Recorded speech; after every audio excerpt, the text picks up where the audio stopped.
Hello viewers, welcome to my channel. In this video I am going to explain about graphical method of solution of a pair of a linear equation. Basically कहा जाए 3.2 chapter 3 का it means chapter name which is pair of linear equations in two variable कि second exercise में जिस topic को लेकर के हम जितना भी हमें क्वेश्चंस गिवन है उसकी सॉल्यूशन करेंगे, उसका मैं यहाँ पे एक्सप्लेनेशन करूँगी कि कौन कौन सी टॉपिक है जिससे हम और उस टॉपिक को मतलब कि पूरा एक्सप्लेन करूँगी। कहने का मतलब है कि उसे अभी एक इंट्रोडक्शन दूंगी जिससे कि आप आगे जा कर के जब एक्सरसाइज की सॉल्यूशन करोगे जितने भी क्वेश्चंस है वो आपके लिए बिल्कुल आसान हो जाएगा। तो यहाँ पे जो टॉपिक है 3.2 का वो ग्राफिकल मेथड के लिए है ना। Graphical method of solution pair of linear equation तो है ही, क्योंकि पेयर ऑफ लीनियर इक्वेशन का मतलब है कि इन टू वेरिएबल, ध्यान देना टू वेरिएबल का मतलब दो वेरिएबल को लेकर के लीनियर इक्वेशन बनाए गए। वैसे टू इक्वेशन को लेकर के, यानी इक्वेशन क्या होगा हमारा equation which is a1x plus में b1y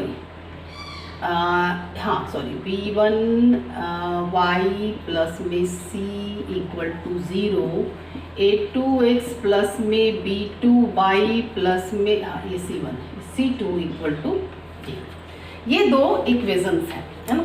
ये क्या होगा, ये हमारे linear equation in two variable का दो, यानी कि दो पेयर हो गया ये। अब इस पे कौन कौन सी टॉपिक को लेकर के सॉल्यूशन किए जाएंगे। तो फर्स्ट टॉपिक विच इज, इसमें कुछ पॉइंट्स आएंगे जहाँ क्वेश्चन आएगा कि कंसिस्टेंट है ना, inconsistent, unique solution, infinitely many solutions, no solutions, intersecting line, coincident line and parallel line, है ना। इतने टॉपिक जो है ये आखिर ये क्यों कंसिस्टेंट कब कहलाएगा, और हमें इससे इस जो भी हमें दिया हुआ होगा इक्वेशन, लीनियर इक्वेशंस गिवन होंगे pair of linear equations in two variable, उसे ग्राफ पे हमें सॉल्व करके बताना है। ऐसा नहीं कि भी सॉल्यूशन यहाँ पे एल्जेब्रिकली के लिए नेक्स्ट एक्सरसाइज में आपको करवाई जाएगी। तो अब आते हैं सबसे पहले कि ये दोनों को मैं अभी छोड़ करके आगे बढ़ रही हूँ इस टॉपिक पे। यूनिक सॉल्यूशन कब कहलाता है? यूनिक सॉल्यूशन कहने का मतलब है कि जैसे कि सपोज दैट आपको कोई pair of linear equations in two variable given है ना, दो आपको इक्वेशंस गिवन है। तो सपोज दैट आपने जो सॉल्व करने के बाद आपको ग्राफिकल कहा गया है कि सॉल्व करना है, तो आप क्या करोगे, टेबल बनाओगे, टेबल बना करके और फिर उसे रिप्रेजेंट करोगे ग्राफ पे।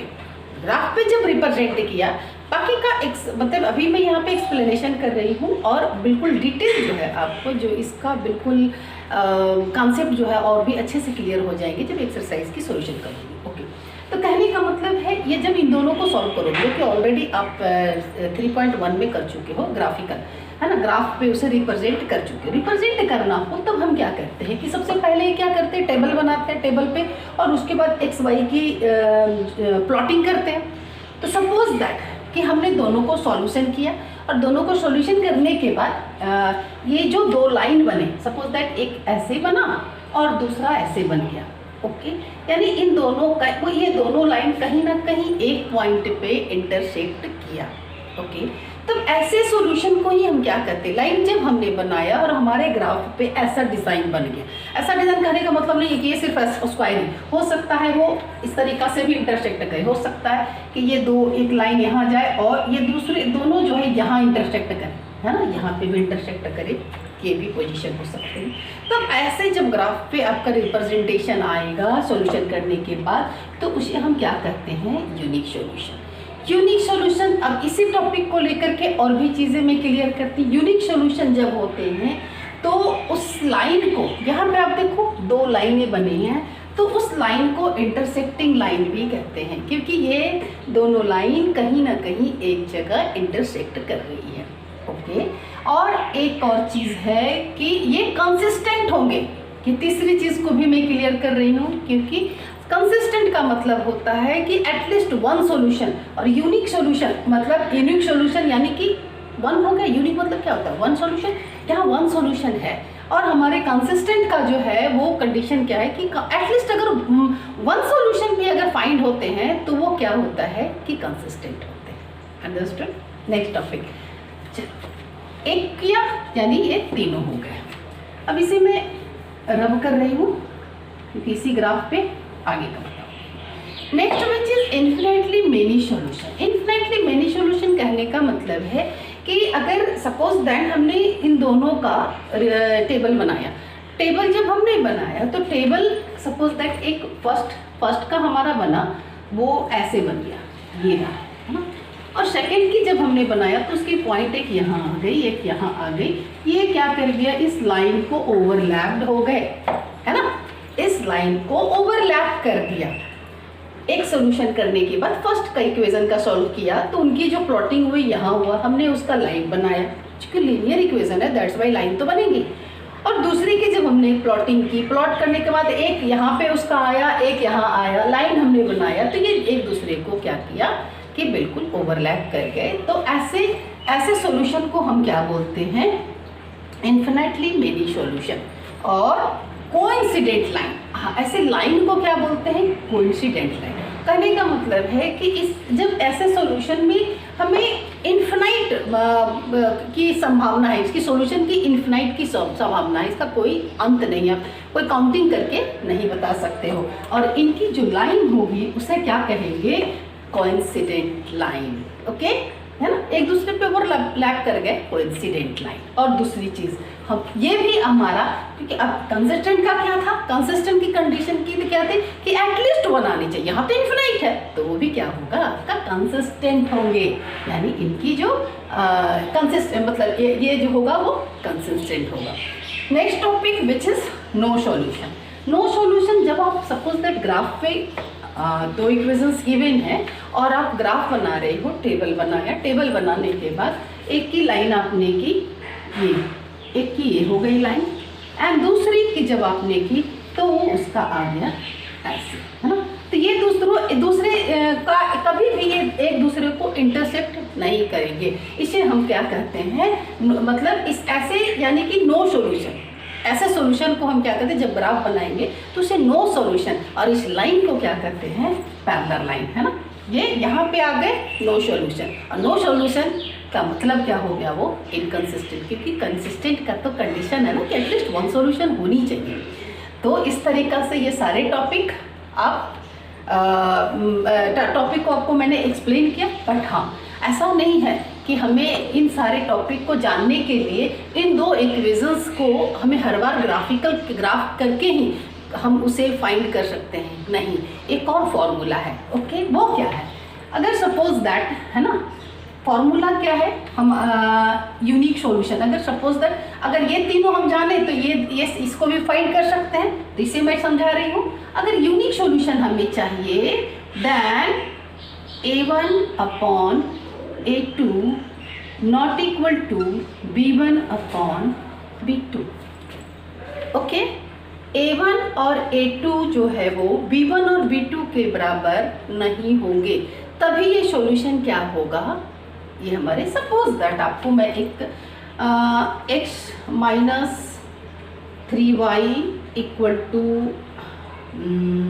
6 and x plus 3y equal to 6, यहाँ पे इधर मैं दे दूँ तो ये माइनस आ जाएंगे, ये भी आ जाएंगे माइनस इक्वल टू 0। चलो ये क्या हो गया, A1 ये हो गई हमारी, तो A1 क्या है 1 and A2 also 1, but B1 क्या है, B1 देखो यहाँ पे -1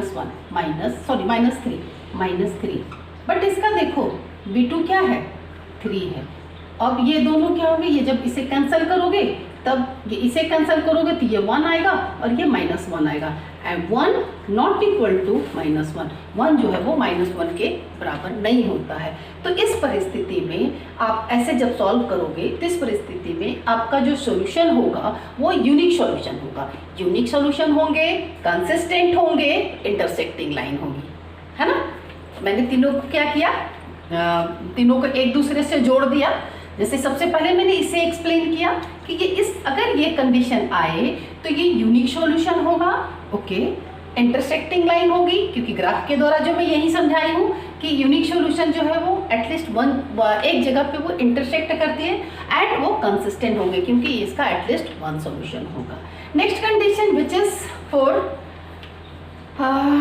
मैं इसे रब करूं, ये हो गया इसके लिए यूनिक सॉल्यूशन के लिए। नेक्स्ट आ गया हमारा infinite many solution. Infinite many solution में क्या होगा, यहाँ पे a1 upon a2 equal to b1 upon b2 equal to c1 upon c2। ये अगर कंडीशन हुई, सपोज दैट ऐसे कर दूं मैं कि 1x प्लस में 3y प्लस में 4 इक्वल टू 0 एंड यहाँ आ गए 2x प्लस में 6y प्लस में 8 इक्वल टू 0। अब ये हो गया a1 हो गया 1, ये हो गया 2 इक्वल टू, ये हो गया 3, ये हो गया 6 इक्वल टू 4 और 8। ये कैंसिल किया 1/2, कैंसिल किया 1/2, तीनों क्या है, इक्वल है। तो इस परिस्थिति में क्या होगा, इन्फिनाइट मेनी सॉल्यूशन होंगे, इनकी लाइन जो है वो कोइंसिडेंट होंगे और ये भी कंसिस्टेंट होंगे, क्योंकि यहाँ पे बहुत सारे सॉल्यूशन है। ओके, तो इस तरीक़ा से पाएंगे।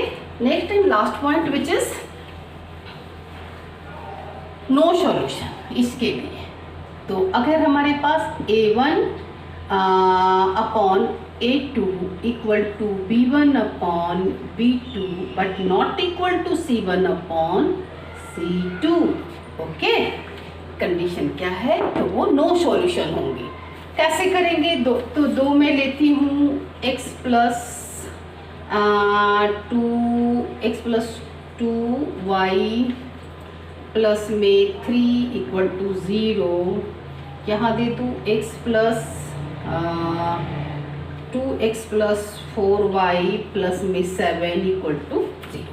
अब ये क्या होगा, 1/2 a1 अपॉन a2, a1 ये हो गए, a2 ये हो गए एंड इक्वल टू 2/4, ये दोनों हो गए। बट यहाँ पे हमारा जो 3/7 आ रहा है which is not equal to 0, है ना, ये कैंसिल हुआ, ये अपन में 2 आ गया, ये दोनों इक्वल हो। बट हमारे जो c1 अपॉन c2 है अगर वो इक्वल नहीं होगा तो इस कंडीशन में नो सॉल्यूशन होंगे और उनकी जो लाइन बनेगी, आपको ग्राफ की लाइन मतलब इस तरीक़ा से, अगर ये आपको मल्टीपल चॉइस क्वेश्चन में अगर दे दें तो आप इस तरीक़ा से सॉल्व करके उसका आंसर दे सकते हो कि इसकी लाइन कैसी बनेगी।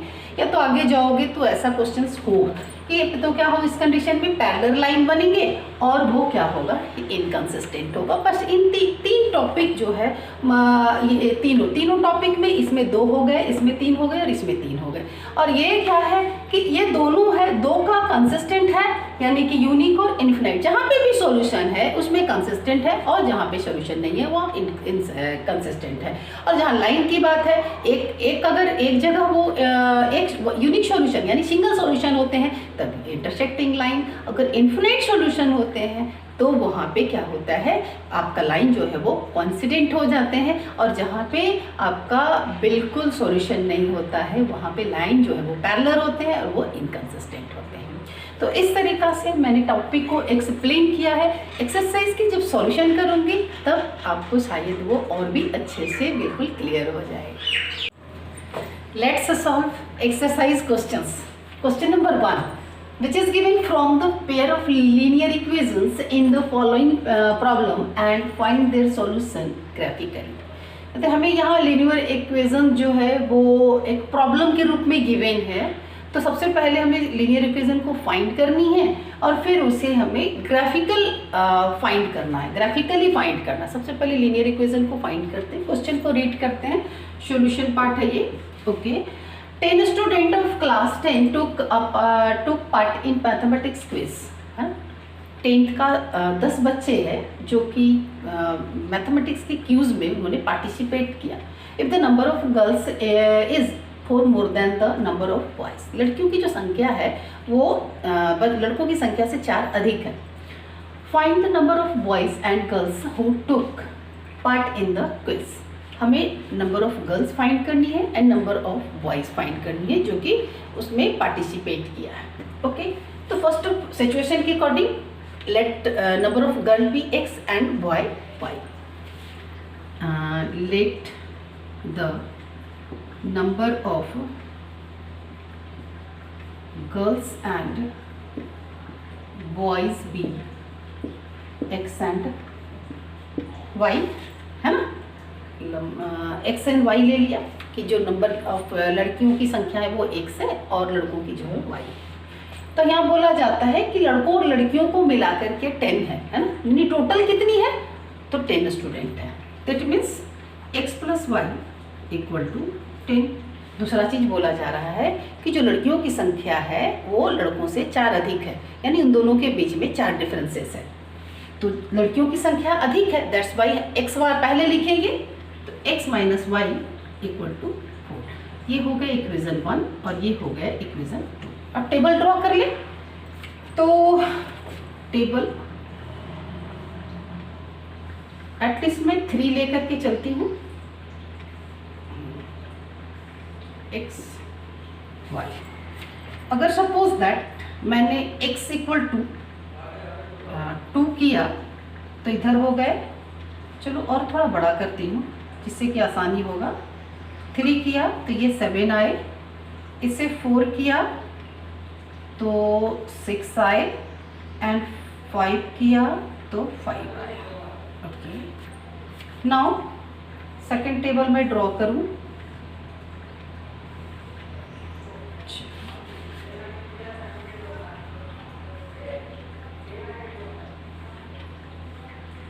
x एंड y, x और y.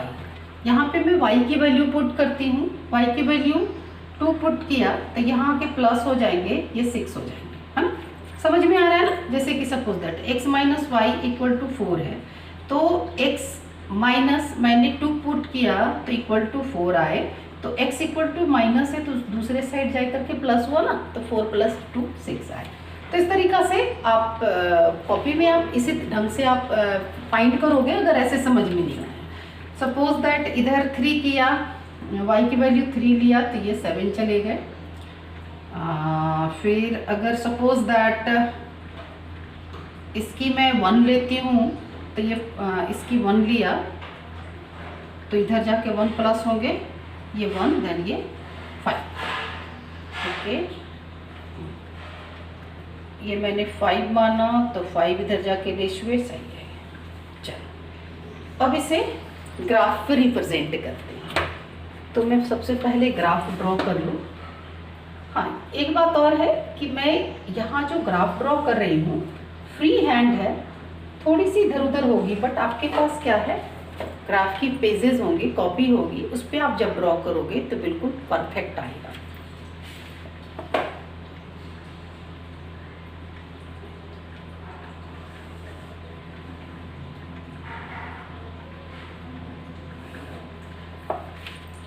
This is why axis, इसे ओरिजिन कहते हैं. ये हो गया एक्स डैश, ये हो गए वाई डैश और ये हो गए x axis. Okay, maximum digit जो है हमारा 7 है, तो मैं 7 तक रिप्रेजेंट करूँगी. 1 8 तक, 3 4 5 6 7 and 8. Similarly 1 2 3 4 5 6 7 8. Okay, now first equation को रिप्रेजेंट करते हैं. तो first equation which is x, यहाँ x की वैल्यू 3 एंड y जो है वो 7, यानी करीब करीब इसकी जो पॉइंट बनेगी ये यहाँ बनेगी.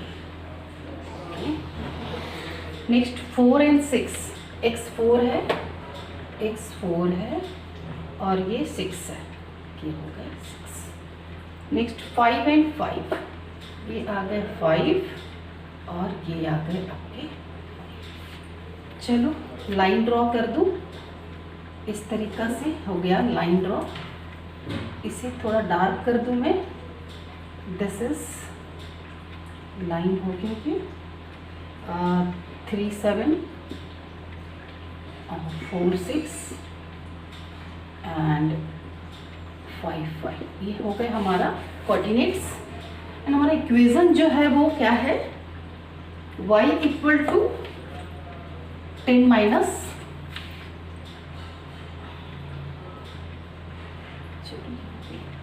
x plus y equal to 10।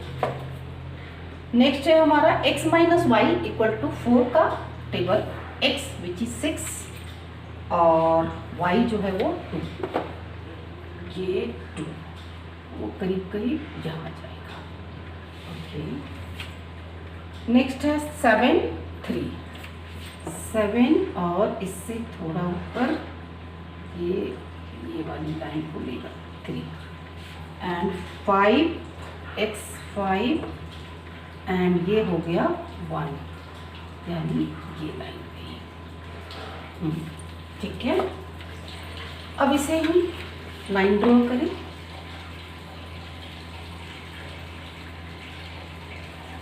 इस तरीका से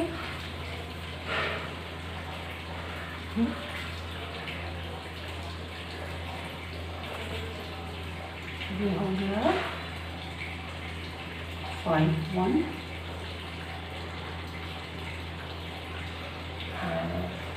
7 3 एंड ये 5 5 1 और ये हो गया 6 2।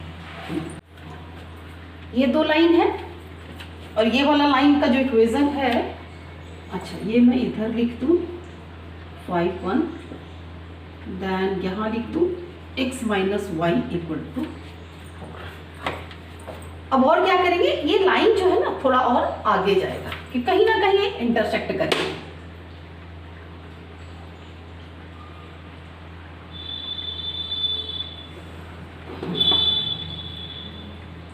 तो यहाँ पे हमने देखा एग्जैक्ट मेरा थोड़ा सा इधर चला गया है ना, हल्का सा ऊपर, क्योंकि ये ग्राफ की पेजेस पे मैंने नहीं किया है, दैट्स वाई ये थोड़ी सी इधर उधर हो गई है। मतलब ये एग्जैक्ट पॉइंट पे नहीं, मैंने इसे बड़ा कर दिया बस पॉइंट को, और इसे थोड़ा सा मैंने तिरछा किया है हल्का सा। लेकिन जब आप ग्राफ पे इसे ड्रॉ करोगे तो बिल्कुल एग्जैक्ट इसी तरीके से फिर क्या करोगे आप उसे इंटरसेक्ट, ये कहीं ना कहीं इंटरसेक्ट हो रही है तो इसे जाकर के आगे जाकर के दोनों को इंटरसेक्ट करेंगे। जहाँ पे भी इंटरसेक्ट की है ना, तो यहाँ पे किया है इन्होंने 7 3 पे। कहाँ पे किया जा करके 7 3 पे, यानी x जो है हमारा 7 है और 3 जो है वो क्या है, ये y है। तो क्या होगा, इस तरीका से हम नंबर ऑफ गर्ल, हमने क्या लेट किया था कि let the number of girl and boys be x and y। तो x क्या है हमारा 7 एंड y क्या है 3। इस तरीका से हमने number of boys and girl find किया था। यहाँ पर नोट डाउन करेंगे, number of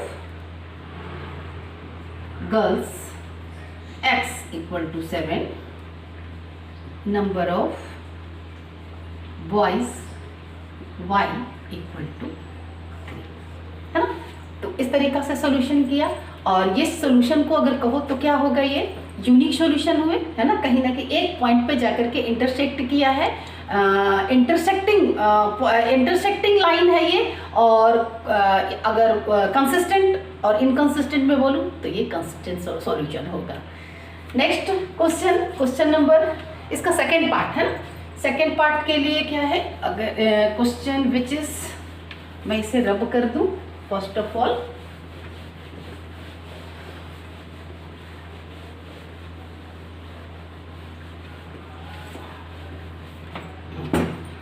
five pencils and 7 pens together cost ₹50। मतलब कि 5 पेंसिल खरीदी गई और 7 पेन खरीदे गए, तो उसका पूरे का जो शॉपकीपर ने बोला कि 50 रुपया हुआ। Okay, where is 7 pencils and 5 pens together, वहीं पे अगर 7 पेंसिल और दूसरे ने 5 पेन खरीदे तो उसने 46 रुपीज़ पेड किया। Find the cost of 1 pencil and that of 1 pen.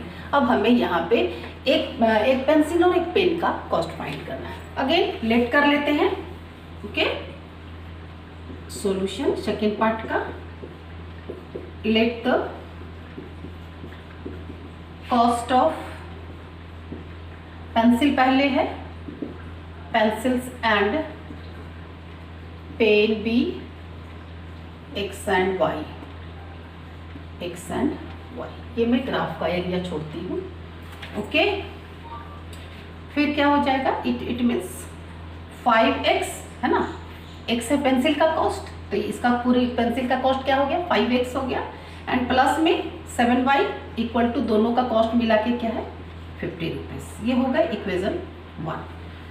दूसरा कंडीशन बोला जा रहा है 7 पेंसिल्स यानी 7x प्लस में 5 pens y equal to 46 rupees. ये होगा equation 2।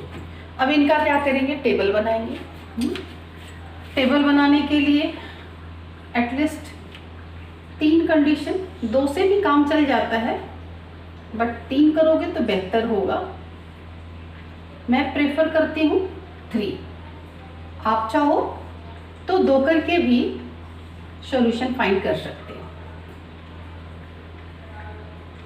Okay, now suppose that यहाँ पे मैंने पुट किया, अब इक्वेशन के हिसाब से आप उसे पुट करो, किस तरीक़ा से मैं इसे माइनस करूँ ताकि जो x की वैल्यू ऐसा रखूँ कि इस तरीक़ा से ये 7 से बिल्कुल एग्जैक्ट कैंसिल हो जाए।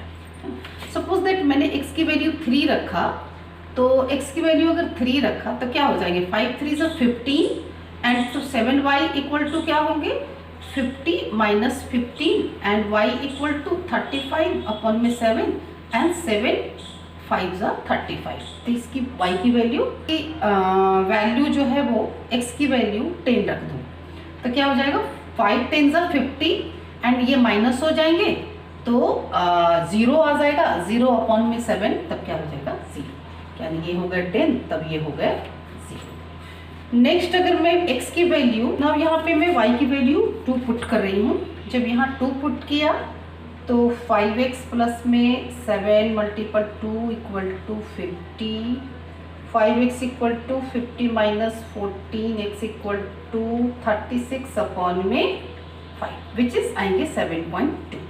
ओके, नेक्स्ट वैल्यू इस इक्वेशन के लिए, ये वाला फर्स्ट का था 7x प्लस में 5y, तो इसकी फर्स्ट वैल्यू में अगर इसका 5 रखती हूँ तो ये आ जाएंगे 5y equal to 46 minus 35 which is y equal to 11 upon में 5 एंड आ जाएंगे, ये हो गया आपका, मैंने इसे रखा 5, देन ये आ जाएंगे 2.5।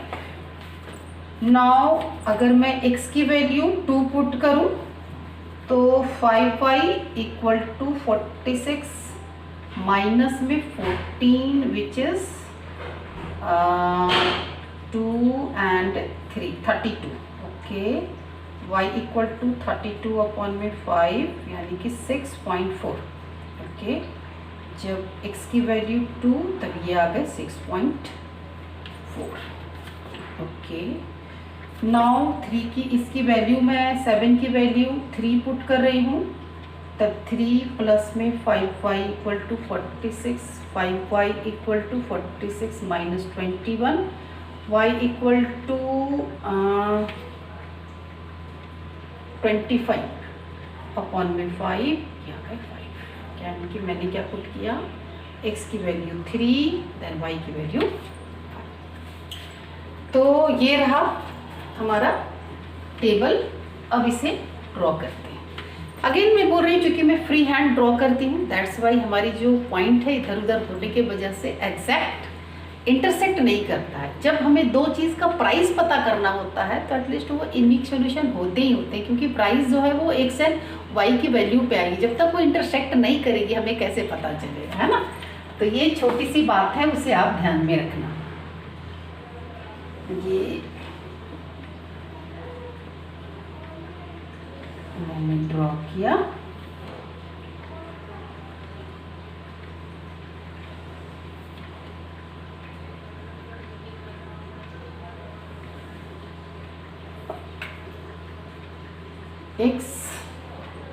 x dash origin, y dash y और हमारा जो मैक्सिमम डिजिट है वो 10 गया है x की वैल्यू। दैट्स वाई मैं x को 10 तक देती हूँ। 1 2 3 4 5 6 7 8 9 एंड 10। इधर मैं 8 तक दे रही हूँ। 1 2 3 4 5 6 7 और 8। 3 5 3 एक्स एक्सिस पे है एंड 5 एटलीस्ट यहाँ जाएगा। मैं अंदाजे मतलब मैं बिल्कुल ये कोई लाइन वगैरह है नहीं, मैं सिर्फ यूं ही ड्रॉ कर रही हूँ फ्री हैंड से। 10 एंड 0 तो ये हो जाएंगे इसी लाइन पे। 7.2 अप्रोक्स यहाँ पे एंड 2 ये यहाँ है ना, यहाँ जाएगा लगभग वो थोड़ा और ऊंचा, तभी तो मेरी लाइन। हाँ ये आ गए। चलो इसकी लाइन ड्रॉ कर ले। ये थोड़ा लाइन ड्रॉ कर लूँ।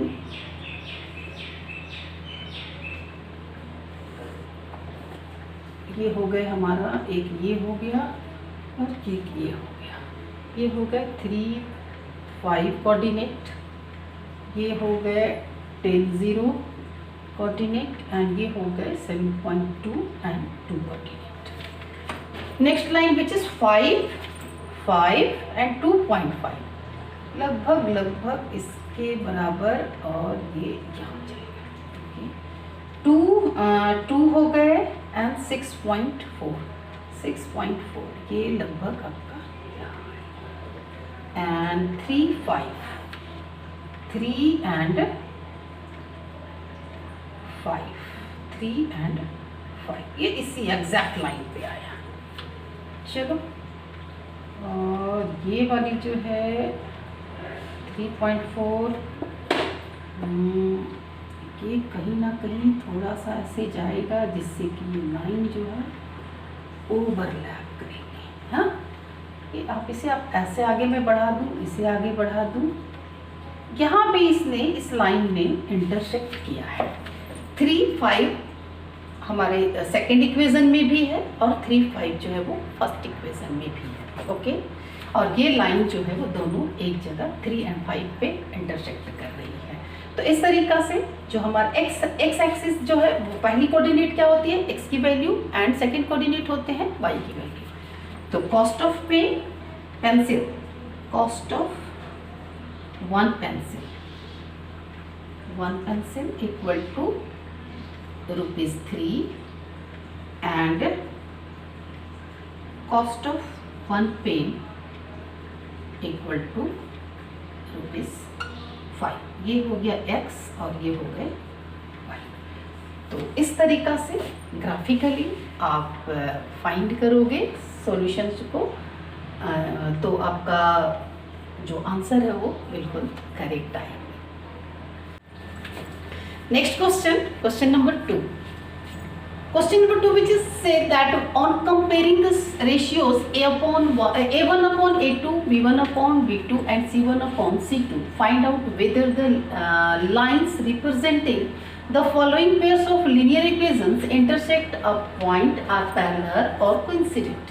यहाँ पे ऑलरेडी मैं इसकी एक्सप्लेनेशन कर चुकी हूँ फर्स्ट, मतलब जब मैंने इस वीडियो को स्टार्ट किया है तभी, कि हम इस तरीक़ा से ए बी और सी को कंपेयर करके, दोनों इक्वेशंस की कंपेयर करके किस तरीक़ा से बता सकते हैं कि वो क्या है। ज़रूरी नहीं है कि हम उसे ग्राफ पे रिप्रेजेंट करें तभी हमें पता चले कि जब लाइन दोनों एक दूसरे को कट किया तो वो इंटरसेक्टिंग है, या तो फिर वो क्या है यूनिक सॉल्यूशन है, फिर या तो फिर दोनों लाइन पैरेलल आ गए तो हम उसे नो सॉल्यूशन कह लेंगे, और ये क्या बोलते हैं इसे, सॉरी पैरेलल लाइन बोल लेंगे और नो सॉल्यूशन बोलेंगे। या तो फिर हम बोल सकते हैं कि दोनों ओवरलैप कर रहे हैं, दोनों सॉल्यूशन का जो है वो ओवरलैप करेगा, तो इसकी ज़रूरी नहीं कि वो ग्राफ हम ड्रॉ करें तभी कर सकते हैं।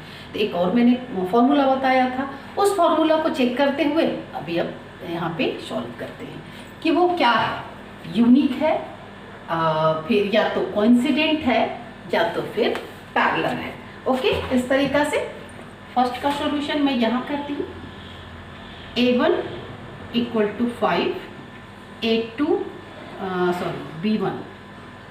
B1 equal to -4, C1 equal to 8, A2 equal to 7, B2 equal to -6 and C2 equal to 9।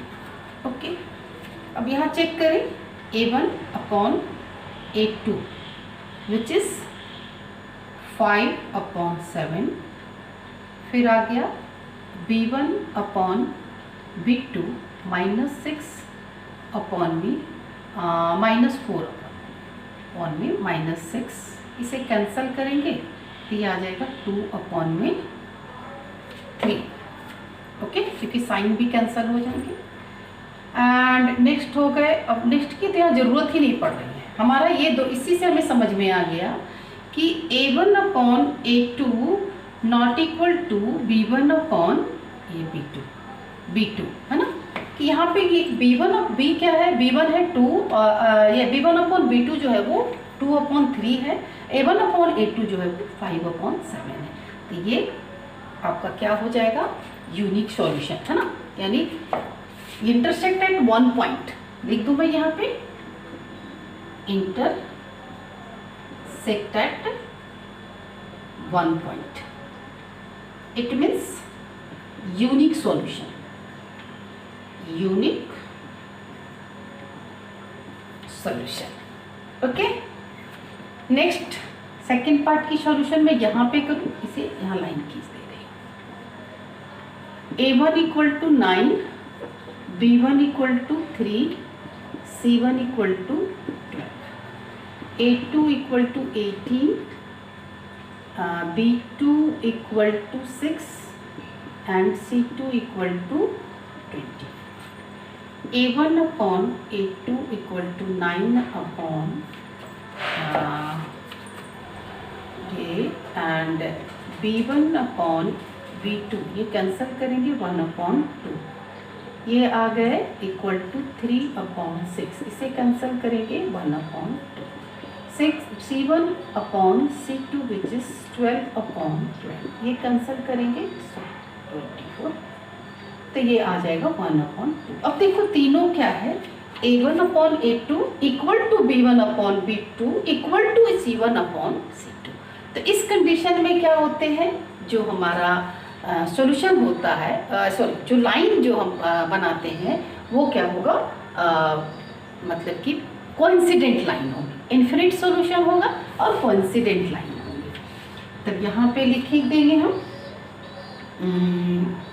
ये कोइंसिडेंट लाइन।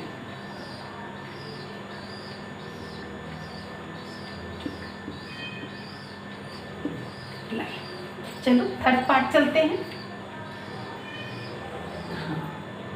1 अपॉन 2, ठीक है।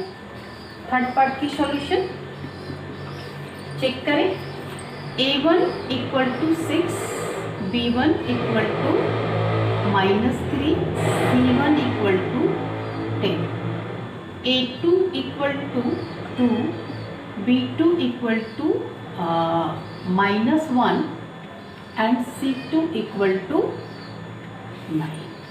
Okay, A1 upon A2 equal to 6 upon 2, B1 upon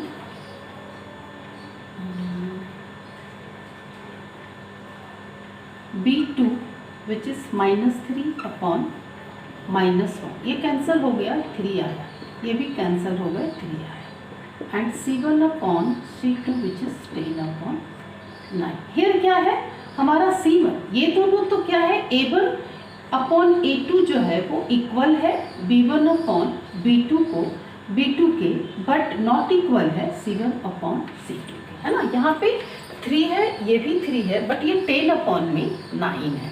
इस तरीका से वी कैन से दैट ये आपका हो गया 10 अपॉन में 9, लास्ट वाले C1 अपॉन C2 की value.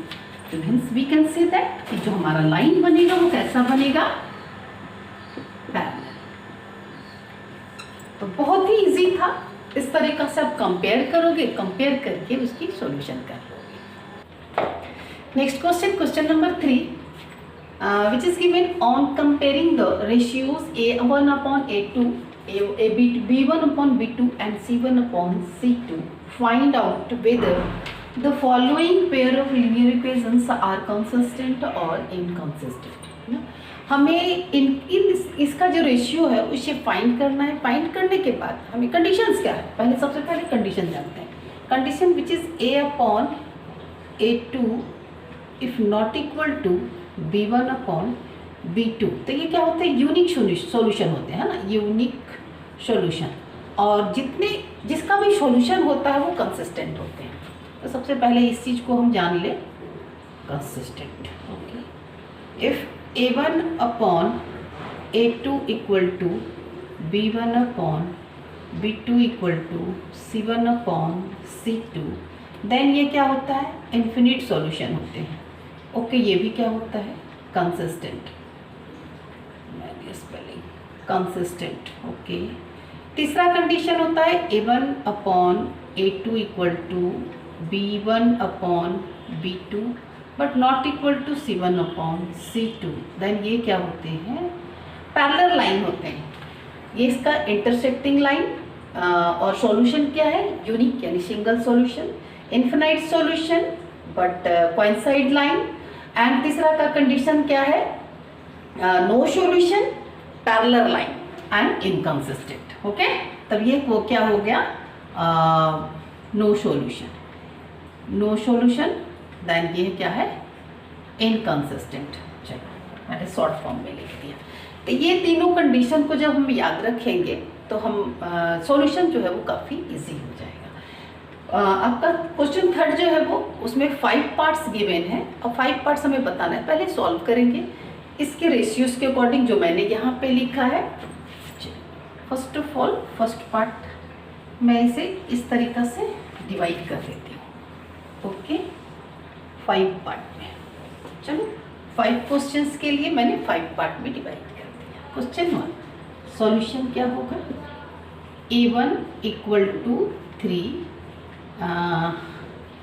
B1 equal to 2 and C1 equal to -5. क्योंकि इक्वल के इधर जो है वो जब इधर आएंगे तो वो -5 हो जाएंगे.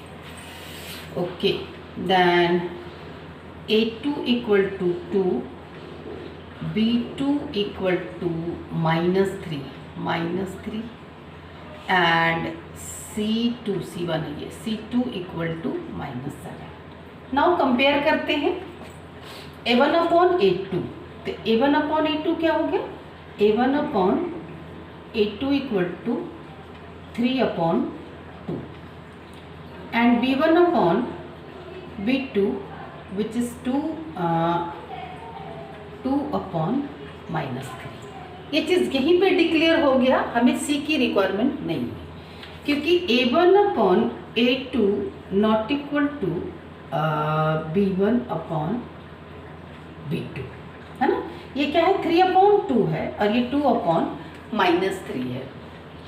चलो, तो ये सॉल्यूशन क्या होगा, इस कंडीशन में मैंने क्या बताया, यूनिक सॉल्यूशन होते हैं और ये कंसिस्टेंट होते हैं. तो क्या लिखेंगे, consistent.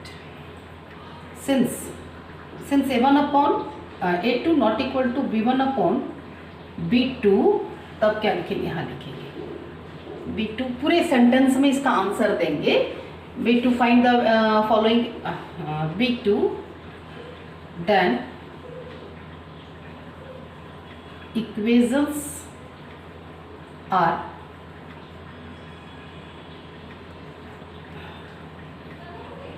Consistent.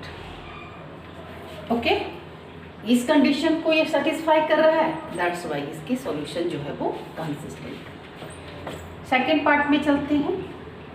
A1 equal to 2, B1 equal to -3, C1 equal to -8, A2 equal to 4, B2 equal to -6 and ये हो गए हमारे C2 इक्वल टू 9. ओहो, अब हमारा कंडीशन देखिए, A1 upon A2 which is 2 upon 4 cancel कर देंगे तो ये 1 अपॉन 2 आ जाएंगे. B1 which is B1 upon B2 equal to -3 upon में -6, इसे भी कैंसिल करेंगे तो 1/2 आएगा। But C1 upon C2 equal to which is -8 upon में -9, विच इज 8 अपॉन में 9। तो A1 सिंस, अब यहाँ पे कंडीशन लिखेंगे, since A1 upon A2 equal to B1 upon B2 but not equal to C1 upon C2, therefore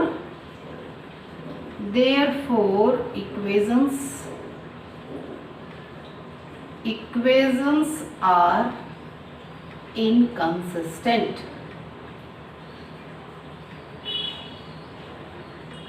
देखो मैंने यहाँ पे कंडीशन बताया था, ये थर्ड कंडीशन को सेटिस्फाई कर रहा है, तो इसमें क्या होंगे, no solution, parallel line and inconsistent.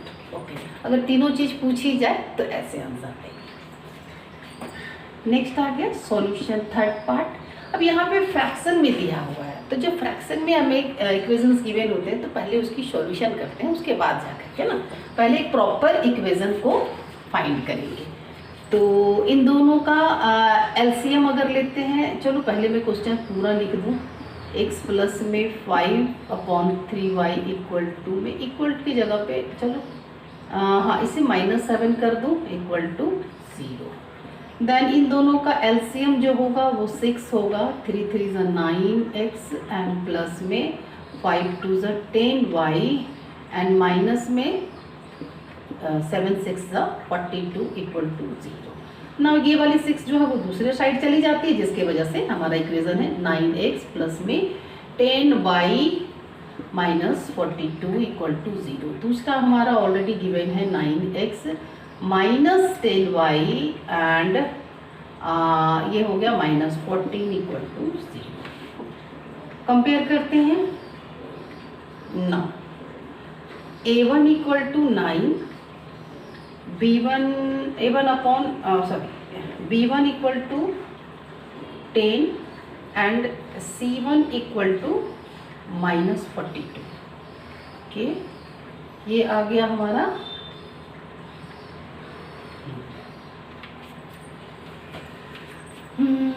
which is A2 equal to 9, B2 equal to -10 and C2 equal to -14। Okay, ये आ गए A1 upon A2 which is 9 upon में 9, B1 upon B2 which is 10 upon में -10। अब यहीं पे हमारा solution आ गया, इसलिए आगे नहीं जाएंगे क्योंकि ये कैंसिल करेंगे तो 1 आएगा और इसे कैंसिल करेंगे तो -1 आएगा। ओके, तो यहाँ पे एक 1 और -1 जो है वो इक्वल नहीं है, तो लिखेंगे since A1 upon A2 not equal to B1 upon B2, therefore equations are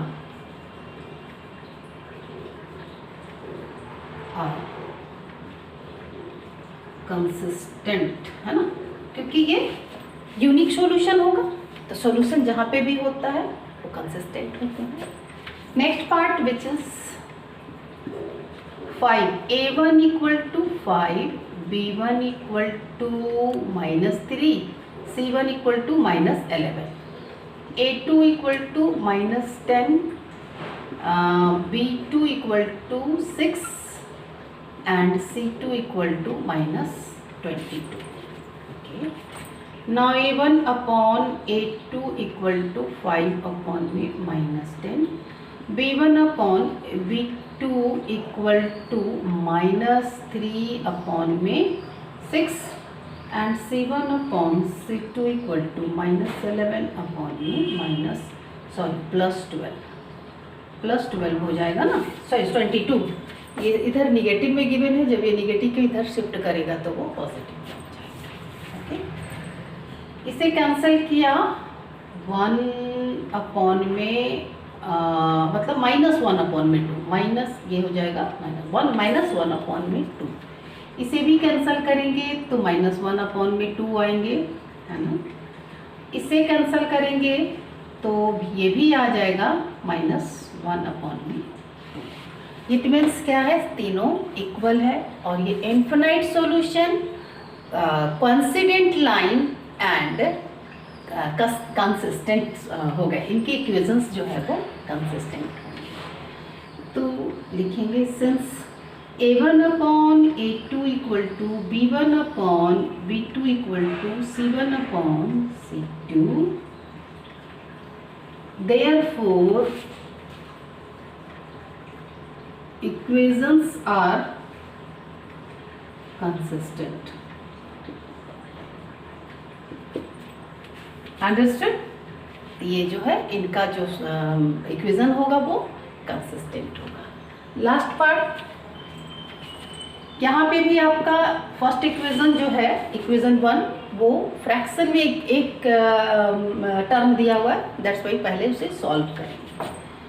4/3x plus में 2y equal to 8, then LCM which is 3, 4x plus में 3 2 6y एंड माइनस में 24 इक्वल टू 0।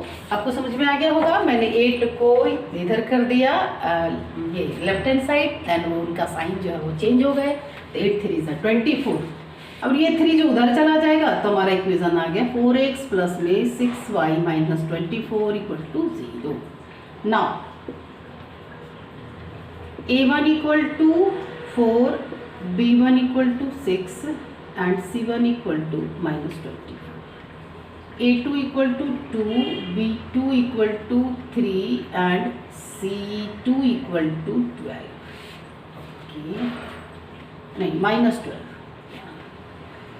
तब ये आ गया A1/A2 इक्वल टू 4/2 कैंसिल किया 2, B1/B2 which is 6/3 cancel किया 2, C1/C2 equal to -24 upon में -12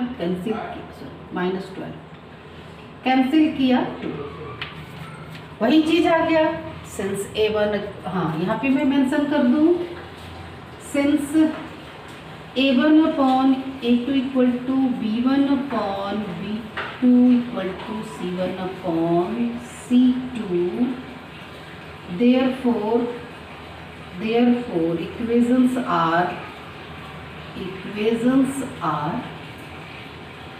consistent, है ना। तीनों इक्वल आ गए, इक्वल का आपको कंडीशन पता ही है, ये coincide line, infinite solution and consistent. Next question चलते हैं।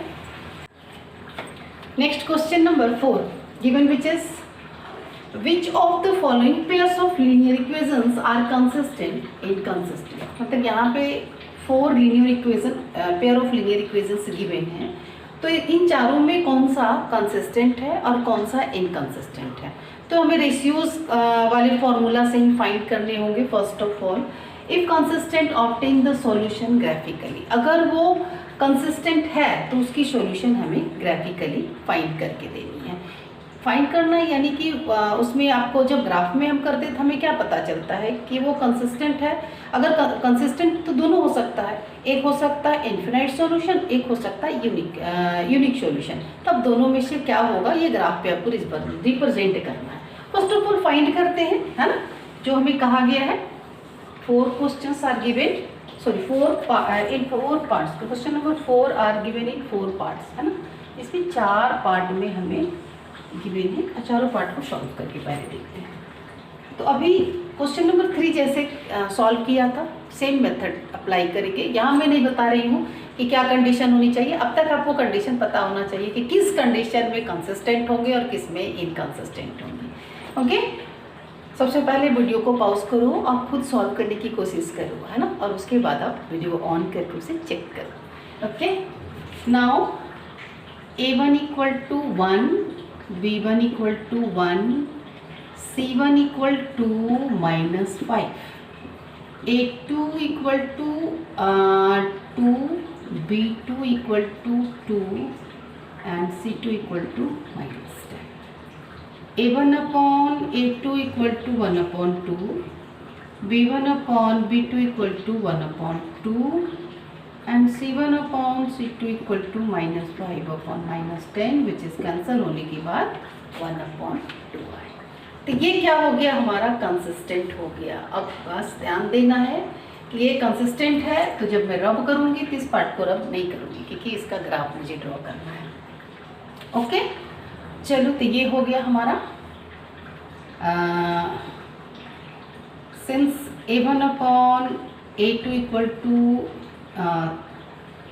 B1 upon B2 equal to C1 upon C2, therefore equations are consistent. Next solution चलते हैं. ये सॉल्यूशन पार्ट में रब कर दूंगी कि इसकी रिक्वायरमेंट तो है नहीं, हमें सिर्फ ये जानना था. तब ये हो गया हमारा, ये पार्ट हो गए CON consistent. Okay, second part which is A1 equal to 1, B1 equal to -1, C1 equal to -8, A2 equal to 3, B2 equal to -3, C2 equal to -16. Okay, आ गया हमारा A1 upon A2 equal to 1/3, B1 upon B2 equal to -1/-3. तो we can write like this 1/3, क्योंकि negative sign जो है वो जब numerator denominator में दोनों होते हैं तो ऐसे rational number positive rational number होते हैं. Okay, and C1 upon C2 equal to -18/-16 cancel किया 1/2. Condition which is A1 upon A2 equal to B1 upon B2 but not equal to C1 upon C2, क्योंकि ये दोनों तो 1/3 है but हमारा C1 upon C2 जो है वो 1/2. तो ये क्या हो गया, इनकंसिस्टेंट. ओके, ये हो गए हमारे इनकंसिस्टेंट. आप सेंटेंस में लिख लोगे क्योंकि अब तक आप बिल्कुल ट्रेंड हो चुके हो. इसे मैं क्या करूँगी, रब कर दूँगी, इसकी रिक्वायरमेंट नहीं, इसकी ग्राफ हमें ड्रॉ नहीं करनी. Next part which is solution A1 equal to 2, B1 equal to 1, C1 equal to 6, A2 equal to 4, B2 equal to -2, C2 equal to -2. Now which is A1 upon A2 equal to 2/4, cancel किया 1/2, B1 upon B2 which is 1, B1 1/में -2. बस हमें यहीं पे पता चल गया, एक क्या है नेगेटिव है, दूसरा क्या है पॉजिटिव है. देयरफॉर ये क्या होंगे, कंसिस्टेंट. मैं since A1 upon A2 not equal to B1 upon B2, therefore equations are consistent. Okay, last part मैं ये रब करूँगी, ये तो पूरी रब कर दूँगी मैं, इसकी हमें ग्राफ ड्रॉ नहीं करनी है क्योंकि पैरेलल जाएगा. इसका और इसका ड्रॉ करना है. अब कंडीशन के हिसाब से ये जो है आपका इन्फिनाइट सॉल्यूशन है, इट मीन्स ये पैरेलल जाएंगे और ये इंटरसेक्टिंग जाएंगे. ये तो ग्राफ आपको पता होना है कि कैसा ग्राफ बनेगा. Fourth part A1 equal to 2, B1 equal to -2, C1 equal to -2, A2 equal to 4, B2 equal to -4, C2 equal to -. A1 upon A2 equal to 2/4 cancel हुआ 1/2। नेक्स्ट आ गए B1 upon B2 which is -2/-4 cancel हुआ 1/4। C1 upon C2 which is -2/-5 which is 2/5। क्या हुआ condition? A1 upon A2 since A1 upon A2 equal to B1 upon B2 but not equal to C1 upon C2, therefore equations are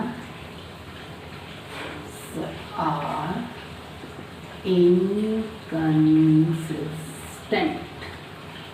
आ गया? तो part third and part first जो है वो consistent है। अब इसकी ग्राफ ड्रॉ करते हैं। तो ये सारा पार्ट मैं रब कर देती हूँ, है ना, ग्राफ में इसकी रिक्वायरमेंट है ही नहीं। चलिए आ गया हमारा फर्स्ट पार्ट के लिए ग्राफ मैं एक यहाँ ड्रॉ करूँगी। ये अच्छा मिल गया मुझे, ये स्पेस मिल गया फर्स्ट पार्ट के लिए और ये स्पेस मिल गया सेकेंड पार्ट के लिए। चलो भाई, कहावत है ना, जो होता है वो अच्छे के लिए होता है। ये मेरा जो question number first and third हमें जब मिला ना, तो मुझे ज़्यादा कुछ बोर्ड पे करने की रिक्वायरमेंट नहीं होगी। ओके, नाउ सबसे पहले मैं क्या करती हूँ कि एक्स एंड वाई की टेबल बना लूँ, उसके बाद मैं बनाऊँगी ग्राफ। चलो ये आया x plus y equal to 5, then x equal to, अगर मैं यहाँ टेबल बनाऊँ, है ना, सपोज दैट, और कुछ पार्ट में रब कर दिया करें, ठीक है, 5 एंड ये हो गए x y, देन ये तीन वैल्यू मैक्सिमम। तो मैक्सिमम आप तो कुछ भी कर सकते हो, बहुत सारे लोग 2 ही वैल्यू फाइंड करते हैं, बट मैं फेवर करती हूँ 3 वैल्यू। ओके, एंड इफ 1 माना तो ये -y हो जाएंगे इधर जा करके, तब 1 इसकी तो ये 4 आ जाएंगे। अगर y की वैल्यू 2 माना तो ये 3 हो जाएंगे, इसे 3 माना तो ये 2 हो जाएंगे।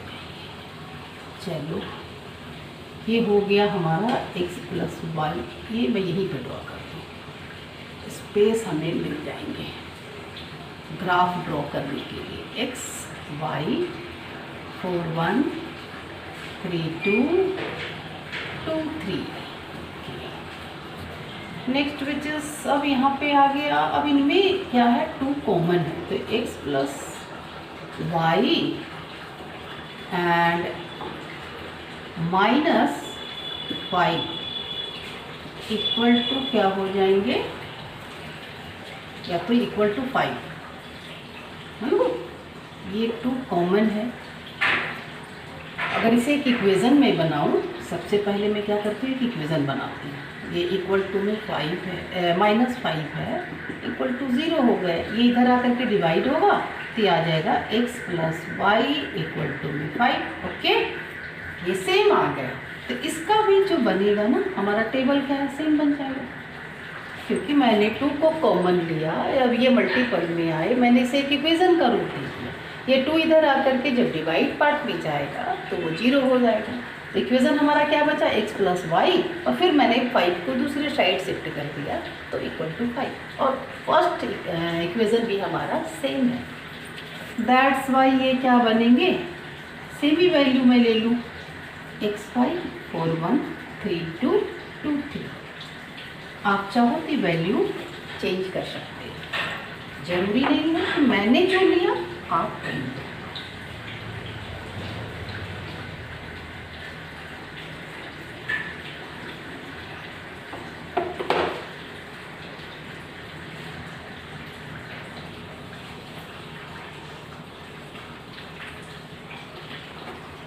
सारे पॉजिटिव हैं तो निगेटिव साइड के लिए मैंने ज़्यादा बड़ा नहीं किया।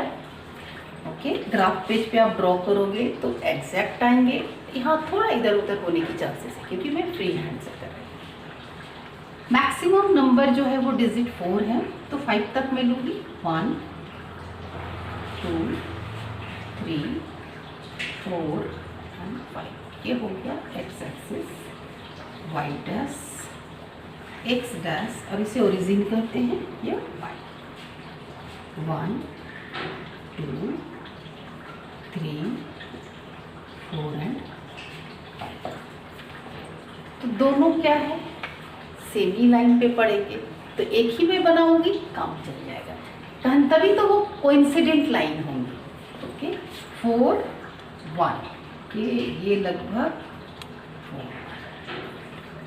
3 एंड 2, ये 2 3, और ये रही हमारी लाइन। ओके, तो ये बना हमारा कोइंसिडेंट लाइन। तो इस तरीका से we can say that x equal to 5 minus y and also x equal to 5 minus y. Okay, ये दो इक्वेशंस सेमी लाइन पे बने, आप इसे ऐसे भी कर सकते हैं। नेक्स्ट ग्राफ को सॉल्व करें, which is 2x plus y equal to 6, then y equal to मैं वैल्यू फाइंड करती हूँ 6 माइनस 2x। अब वैल्यू को पुट करूँ, x यहाँ पे अगर 1 किया तो ये क्या हो जाएंगे 6 माइनस 2 विच इज़ 4। इसकी वैल्यू अगर 2 पुट किया तो ये हो जाएंगे 4, तब ये माइनस होके आ जाएंगे 2। अगर सपोज दैट 2 और x की वैल्यू मैं 3 करूँ तब ये आ जाएंगे, x की वैल्यू 3 किया तो ये आ गए 0। Okay, next solution 4x minus 2y equal to 4, then 4x ये निगेटिव वाला है तो मैं उधर कर देती हूँ। जो इजी हो वही करना चाहिए, है ना। ऐसा नहीं है कि हाँ इसे भी निगेटिव कर दो, वो ले मतलब कि अपने आप को कंफ्यूज करने वाली बात है और टाइम की वजह से। तो 4 प्लस 2y, अगर और फिर और आगे कर दूँ x equal to 4 plus 2y and upon में 4, और कुछ कर सकते हैं, क्या करें, तो x इक्वल टू, इनमें दोनों में 2 कॉमन है तो 2 प्लस वाई अपॉन 4, ये कैंसिल हो गए 2, x equal to 2 plus y upon में 2, है ना। अब इसके सॉल्यूशन करेंगे तो काफ़ी आसान है। अगर आप यहाँ पे y की वैल्यू, मैं टेबल बना दूँ, ये रही टेबल x y की वैल्यू अगर 2 पुट किया तो ये 2 प्लस 2 4 हो गए, है ना। 4 अपॉन में 2 विच इज ये भी 2 आ गया कैंसिल होने के बाद। इसकी वैल्यू मैंने 2 पुट किया तो 2 प्लस 2 4 हो गए, और फिर वो 2 से ये कैंसिल हुआ तो दोनों आ गए। अगर इसकी वैल्यू, ऐसा वैल्यू पुट करेंगे जो कि कैंसिल हो जाए, डेसिमल में ना आए, है ना। अगर y की वैल्यू मैं 4 पुट करूँ तो 4 पुट किया तो 6 अपॉन में 2, ये 4 पुट किया तो ये कैंसिल हो गए, ये आ गए 3। अब मैं 6 पुट करूँ या फिर 0 पुट करती हूँ, तो y की वैल्यू 0 पुट करती हूँ तो ये 0 किया तो 1 आ गया, है ना। 0 करेंगे तो 2 से 0 प्लस होंगे तो 2, एंड 2 अपॉन में 2 1। ये पार्ट में रफ कर रही है, सारे पार्ट जो है रफ एरिया की पार्ट है ना। इसे आपको खुद करना पड़ेगा, इस तरीके से फाइंड करोगे।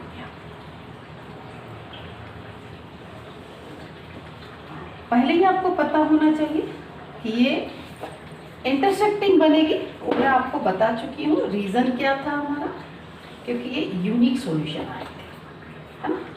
मैक्सिमम डिजिट जो है वो 4 है, तो हम रिप्रेजेंट करेंगे 5।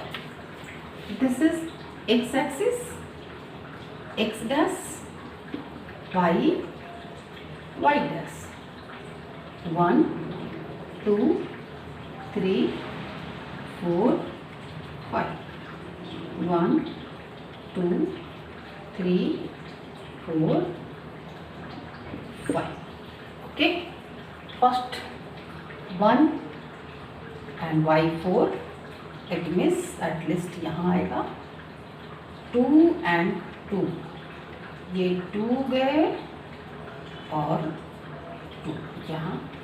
एक बार और मैं बताती हूँ, क्योंकि मैं इसे फ्री हैंड कर रही हूँ तो मेरी लाइन थोड़ी इधर उधर हो सकती है, बट आप ग्राफ पेज पे करोगे दैट्स वाई बिल्कुल एग्जैक्ट बनेगी।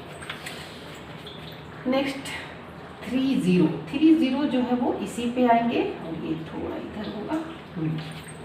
ये हो गई लाइन। अब तक जो मैंने बनाया वो लगभग आए तो पॉइंट पे, बट फिर भी हो सकता है।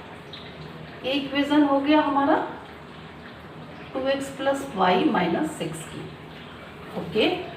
एंड दूसरा रिप्रेजेंट करें 2 एंड 2, ये यहीं पे आएंगे, ठीक है। 3 एंड 4, 3 एंड ये 4, 3 एंड 4। फिर आ गए 0x0 एंड ये 1 x0, x0 हो गया और y1, तो ये यहाँ हो गया। और ये वाली लाइन जो है वो क्या है 3 एंड 4, ये थोड़ा और इधर जाएगा। मैंने क्या कहा कि मैं चूँकि फ्री हैंड से कर रही हूँ दैट्स वाई ये सारी प्रॉब्लम आ रही है ना। ये वाली पॉइंट ये रहा इंटरसेक्ट किया, क्योंकि दोनों एक जगह जो है वो 2 2 दोनों का मैच हो रहा है ना, ये कहीं ना कहीं जो है वो इंटरसेक्ट करेगी। तो इस तरीका का आपके पास ग्राफ मिलेगा। तो ये रहा आपका 4th की solution. Next 5th। Next question number 5, given which is half the perimeter of a rectangular garden.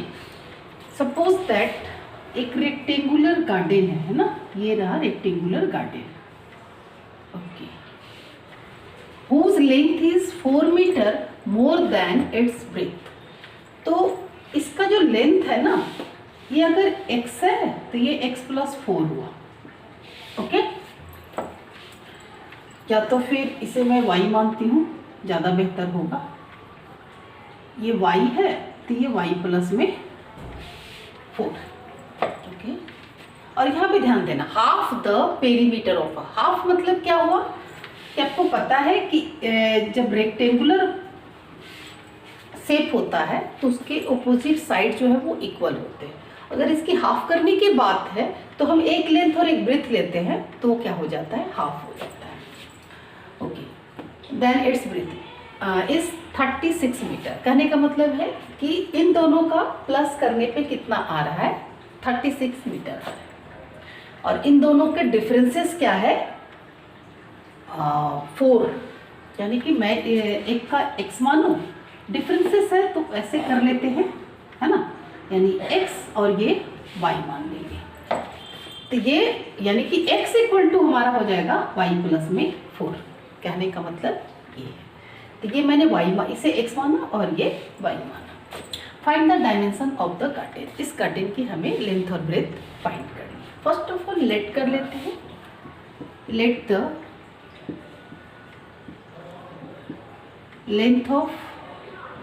Length and breadth of garden be x and y, okay. x and y मान लिया, तब क्या हो जाएगा, क्या दिया हुआ है, डिफरेंसेस जो है वो 4, यानी कि x माइनस में y इक्वल टू में 4। ये हो गया हमारा इक्वेशन 1। एंड दूसरा बोला जा रहा है कि इनका हाफ पेरीमीटर क्या है, 36 मीटर, यानी कि इन लेंथ और एक लेंथ और एक ब्रेथ को जब ऐड करेंगे तो 36 मीटर होगा। x plus y equal to 36 metre. ये हो गए equation 2।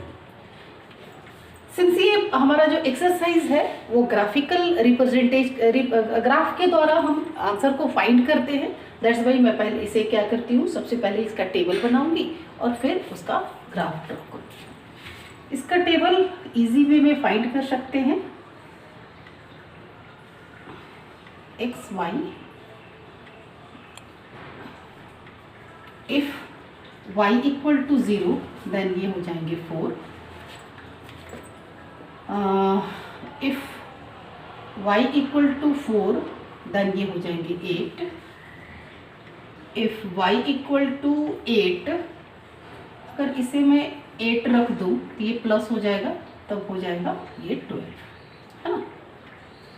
Okay, next x plus y की फाइंड करते हैं। ये आगे x y,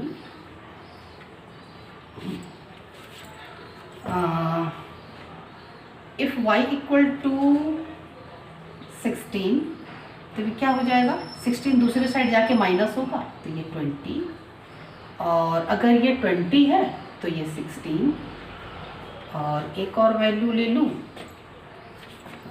अगर ये सपोज दैट लमसम मैं 18 और 18 ले रही हूँ, 18 है 18, इधर आकर के माइनस होकर के 18 आ जाए। ग्राफ में यहाँ पे फ्री हैंड ड्रॉ करूँगी, क्योंकि हमारा ये यूनिट जो है वो थोड़ा ग्रेटर है, दैट्स वाई, मतलब कि हमारे डिजिट जो है वो थोड़े बड़े हैं, दैट्स वाई मैं जब ग्राफ ड्रॉ करूँगी तो एक यूनिट से दूसरे यूनिट के जो डिस्टेंस है उसका मेजरमेंट में कुछ 2 या 4 का डिफरेंसेस रखती है। ये रहा scale,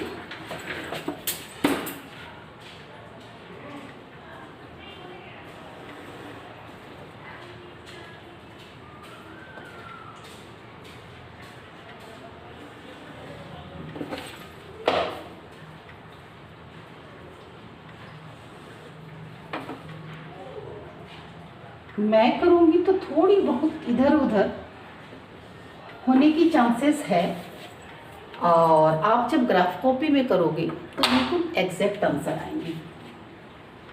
x dash origin, y dash and y, जो 4 के डिफरेंसेस रखती हूँ, यहाँ से 0 और बीच के 4, देन 8, 12, 16,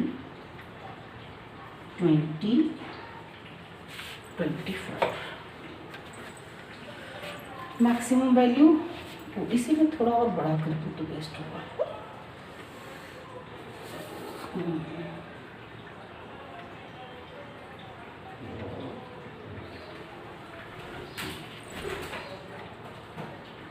4, 8, 12, 16 एंड 20 जो है वो ग्रेटर डिजिट।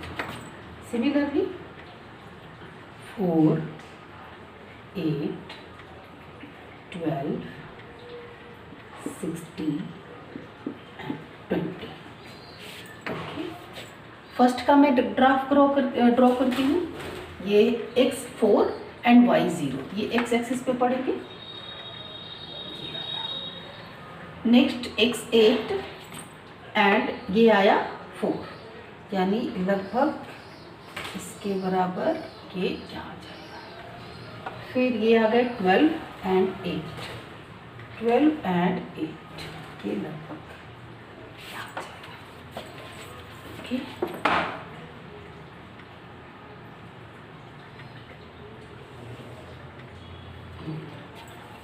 नाउ नेक्स्ट का ग्राफ ड्रॉ करें।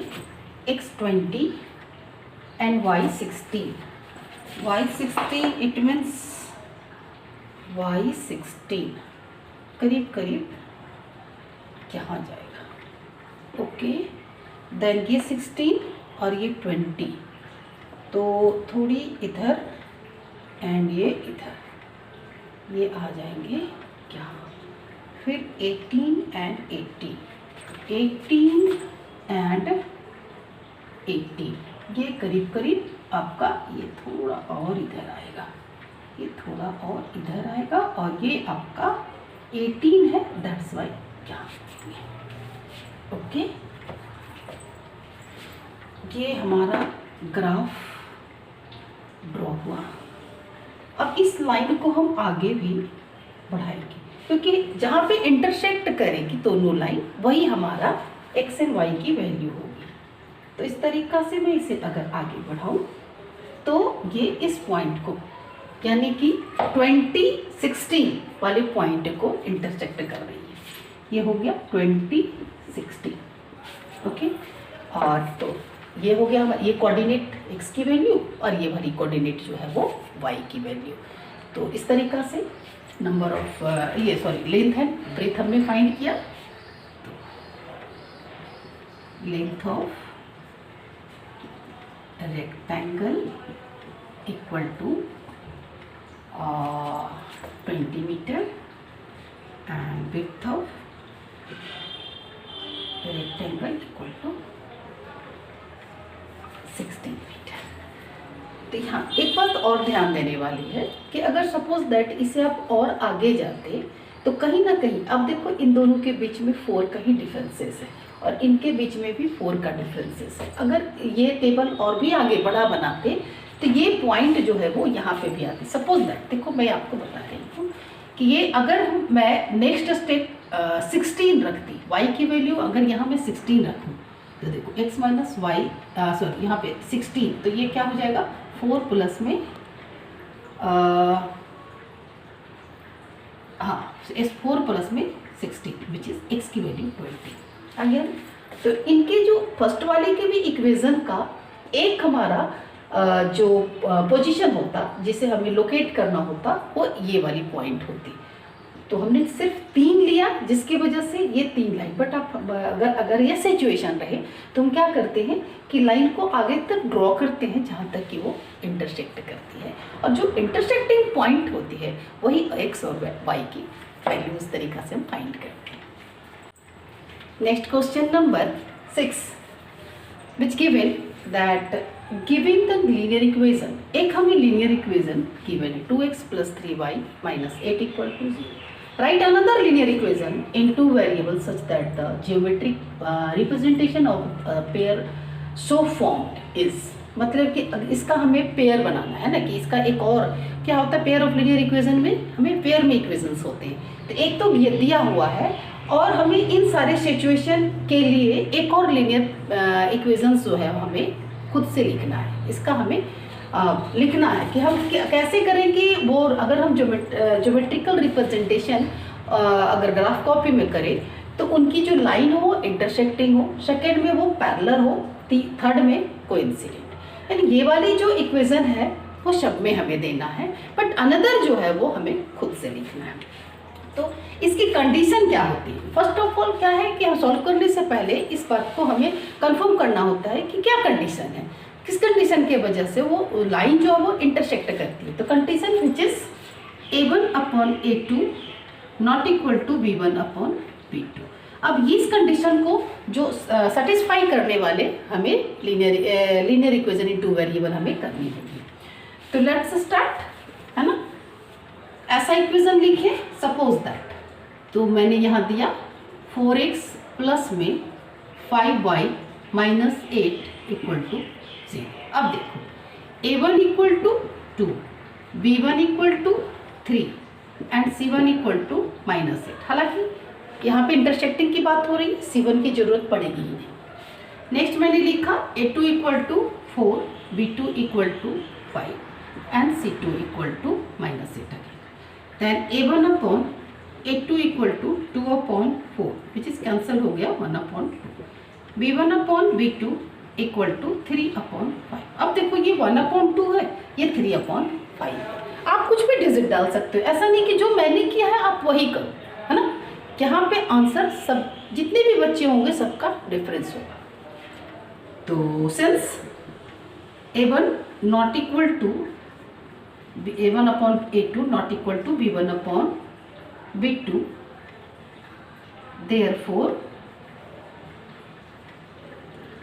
therefore geometric representation यहाँ से आप लिखोगे geometrical representation of the pair formed intersecting line, है ना। या तो लिखेंगे देयरफॉर, तो मैं लिखूँ ज्योमेट्रिकल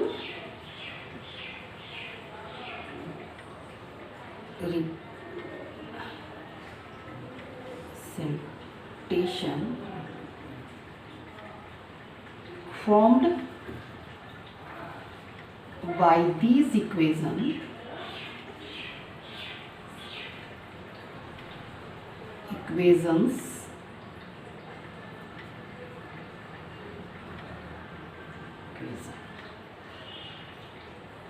are intersecting line। इनके द्वारा जो लाइन ड्रॉ किए जाएंगे वो इंटरसेक्टिंग लाइन होंगे। ये हमने यहाँ पे नोट डाउन किया।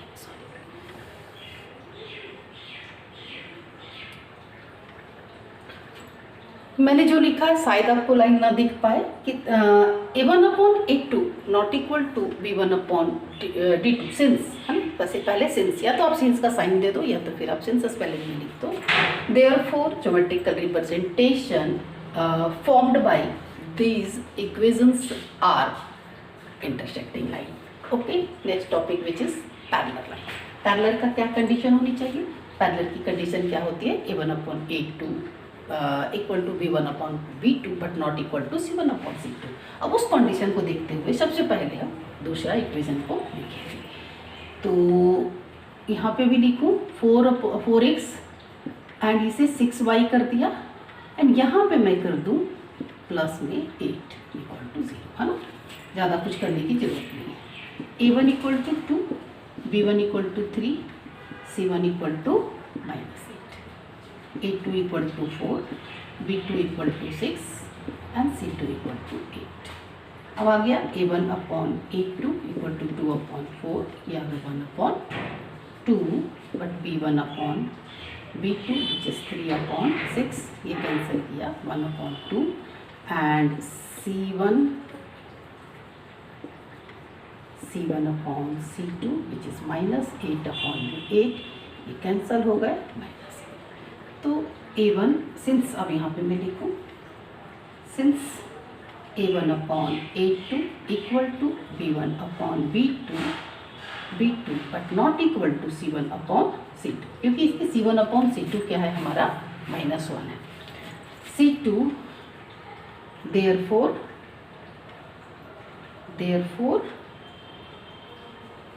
Line formed by geometrical line में लिख देती हूँ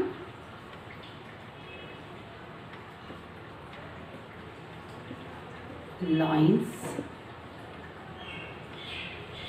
formed by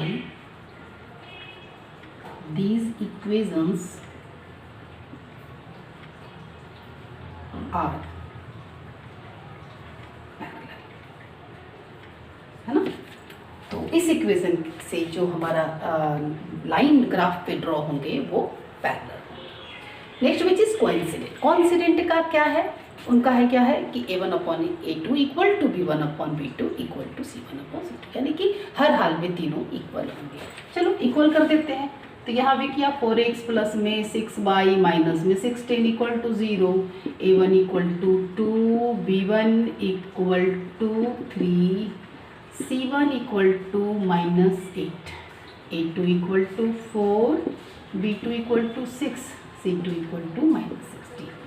a1/a2 which is 2/4 cancel हुआ 1/2, b1/b2 3/2 कैंसल हुआ 1/2, c1/c2 -8/16 कैंसल हुआ 1/2।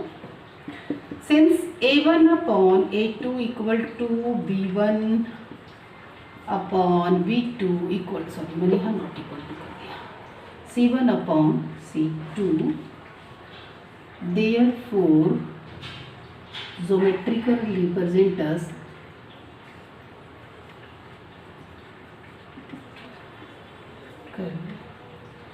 लाइन्स, मैं लाइन्स लिख रही हूँ, formed by these equations are coincident. Okay, reason भी लिख दिया क्योंकि इस कंडीशन को फुलफिल कर रहा है, जिसकी वजह से जो हम ज्योमेट्रिकल जब ग्राफ पे उसे जो पेज पे ज्योमेट्रिकल रिप्रेजेंटेशन देंगे तो वो उनकी लाइन जो है वो कोइंसिडेंट बनेंगे. Next and last questions. Draw the graph of the equations x minus y plus 1 equal to 0 and 3x plus 2y minus 12 equal to 0. दो इक्वेशन हमें गिवन है. Determine the coordinates of the vertices of the triangle form. तो यहाँ पे जो जब हम दोनों का इक्वेशन ड्रॉ करेंगे तो कहने का मतलब है कि जो इंटरसेक्ट करेगी तो वो क्या है, आप पूरे क्वेश्चन में पढ़ लो. Formed by the lines and x axis. वो जो दोनों लाइन है वो और एक्स एक्सिस जो है हमारा वो उनको लेकर के एक ट्राइंगुलर रीजन बनाएगा. Okay, and set the triangular region. उसके बाद हमें क्या करना है कि उस रीजन को सेट करना है. तो फर्स्ट ऑफ ऑल इससे क्या क्या करते हैं कि मैंने ये ग्राफ ड्रॉ किया है, ग्राफ का एरिया ड्रॉ किया है, बट मैंने फ्री हैंड से किया है. लाइन थोड़ी इधर उधर हो सकती है बट आपकी नहीं होनी चाहिए. वैल्यू फाइंड करते हैं. सपोज दैट y की वैल्यू 0 रखते हैं तो ये क्या हो जाएगा, 0 + 0 होंगे तो ये -1 रह जाएंगे. नेक्स्ट में अगर मैं इसकी वैल्यू x की वैल्यू अगर यहाँ पे 1 रखूँ तो ये प्लस माइनस ये कैंसिल हो जाएंगे, ये 0 आ जाएंगे. दूसरा में अगर मैं इसकी वैल्यू 2 रखूँ, यहाँ पे अगर 2 रखूँ तो ये प्लस हो जाएगा, 2 माइनस प्लस माइनस होंगे, इसकी वैल्यू 1 आ जाएगी. इसके लिए क्या करना होगा, सॉल्यूशन करना होगा. हाँ, आगे equal to 12 minus 2y and x equal to 12 minus 2y and upon में 3. ओके, सॉल्व करते हैं. y की वैल्यू बारी बारी से पुट करेंगे. फर्स्ट ऑफ ऑल y की वैल्यू अगर 0 पुट करते हैं तो यहाँ पे मैं जैसे पुट करते जाएंगे वहाँ पे नोट डाउन करते चले जाएंगे. ओके, तो यहाँ पे हो जाएगा 0 तो ये हो जाएंगे आपको 2 कैंसिल हो जाएंगे तो ये 4 3 इसका वैल्यू आ जाएगा 4. सिमिलरली अगर हम इसकी वैल्यू 3 रखते हैं, ऐसे रखना जो कि ऐसा नहीं कि फ्रैक्शन में आए. तो अगर सपोज दैट यहाँ 2 रख देते हो तो 8 आता जो कि 3 से कैंसिल नहीं होंगे. तो इसीलिए वैल्यू को सोच समझ करके रखना. अगर यहाँ 3 रखा तो ये 6 हो गए, है ना. यहाँ 3 रखा 6 हो गए तो 6 माइनस होंगे तो 3 2 6. नेक्स्ट वैल्यू जो है सपोज दैट यहाँ इसकी वैल्यू 6 रखा तो इसकी वैल्यू 0. अब क्या करेंगे, इसको लोकेट करेंगे. -1 यहाँ -1 एंड 0 0. ये y जब भी 0 होते हैं तो ये x एक्सिस पे आते हैं. फिर x 0 देन ये 1 यहाँ गया, x 1 और ये 2 यानी कि क्या. ओके, मैंने अभी कहा था कि थोड़ा इधर उधर ये हो सकते हैं क्योंकि मैं ये फ्री हैंड से कर रही हूँ, है ना. That's why. सपोज दैट मैं ये 2 था यहाँ रखूँ और इसे मैंने लाइन ड्रॉ कर दिया. ओके, और भी बड़ा लाइन ड्रॉ करती हूँ, शायद ट्रायंगुलर रीजन बनने के लिए ज़रूरत पड़ेगी. नेक्स्ट x 4 एंड y 0 तो ये इसी के ऊपर आएगा. x 2 एंड y 3 तो x 2 y 3 करीब करीब यहाँ आएगा. एंड x 0 और ये 6 यहाँ आया. ये आ गए हमारे इस तरीका से. मैं थोड़ा देख रही हूँ कि मेरा लाइन जो है वो थोड़ा गड़बड़ाया है. ओके, ये रीज़न बना. अब इनकी प्लॉटिंग कर दूँ मैं. तो यहाँ पहला प्लॉटिंग ये वाली जो है ना यहाँ इंटरसेक्ट करेगी. अब ध्यान देना, ये यहाँ पे इंटरसेक्ट करेगी, मेरी नहीं हुई है चूँकि मैंने फ्री हैंड से किया है. दैट्स वाई ये प्लॉटिंग ठीक से नहीं हो पाई. ये 2 3 जो है ये लाइन जो है वो इस पर से क्रॉस करके आपकी निकलनी ही चाहिए, तभी वो आपका करेक्ट होगा.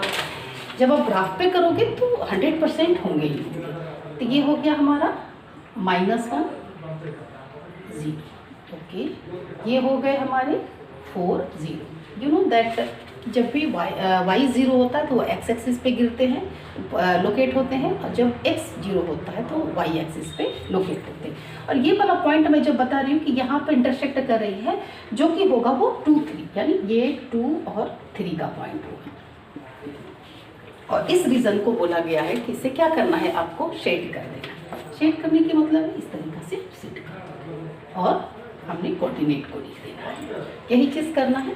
बस फिर से अगेन मैं इस चीज़ को रिपीट कर रही हूँ, ये पूरी तरीक़ा से सेट करोगे कलर पेंसिल लेकर के, या सॉरी पेंसिल से करोगे या तो फिर आप कलर से भी कर सकते हो। दूसरी चीज़ है कि कोऑर्डिनेट जो है हमारा फ्री हैंड होने की वजह से थोड़ी इधर उधर हुई, ये वाली जो 2 3 पॉइंट है वहीं से होते हुए इंटरसेक्ट करेगी ये आपका ये वाली लाइन। ओके, तो इस तरीक़ा से आपको क्वेश्चन नंबर 7 यानी 7 क्वेश्चंस गिवन थे एक्सरसाइज 3.2 में, सारा मैंने सॉल्व करके बताया। आई होप आपको सॉल्यूशन सारे समझ में आ गए होंगे। प्लीज़ चैनल को सब्सक्राइब करें, बेल आइकन को दबा दें, लाइक और शेयर करना ना भूलें।